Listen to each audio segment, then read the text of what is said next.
আসসালামু আলাইকুম, সবাই ভালো আছেন? এই যে এই বৃষ্টির সময় সবারই জ্বর হচ্ছে, যা ভালো হচ্ছে না বাচ্চাদের জন্য।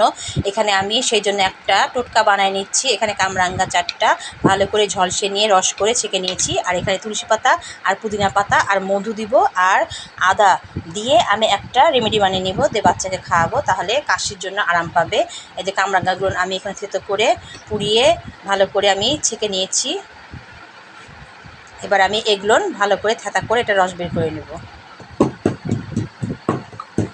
আমি শুকনো আদার গুঁড়ো দিয়ে দিব, আর এখানে আমি 2 টেবিল চামচ মধু দিয়ে দিলাম, কারণ এটা কয়েকবার খাবে সেজন্যে। আর এই তুলসী পাতার পুদিনা পাতাটা থেতো করে নিচ্ছি, দিয়ে ওটা রস দিয়ে দিব। এই যে তুলসী পাতার পুদিনা পাতার রস দিয়ে দিলাম, দিয়ে ভালো করে নাড়াচাড়া করে মাখিয়ে নেব। এই যে আমার ভালো করে মাখানো হয়ে গেছে। 1 চা চামচ করে বাচ্চাকে খাওয়াবেন, বড়রাও খেতে পারবে। সকালে 1 চামচ, রাত্রে 1 চামচ, আর দুপুরে 3 বেলা 3 চামচ করে খাওয়াবেন। একবারে সুস্থ হয়ে যাবে, কাশি ভালো হয়ে যাবে, ঠান্ডা লাগা ভালো হয়ে যাবে। সবাই ভালো থাকবেন। আল্লাহ হাফেজ।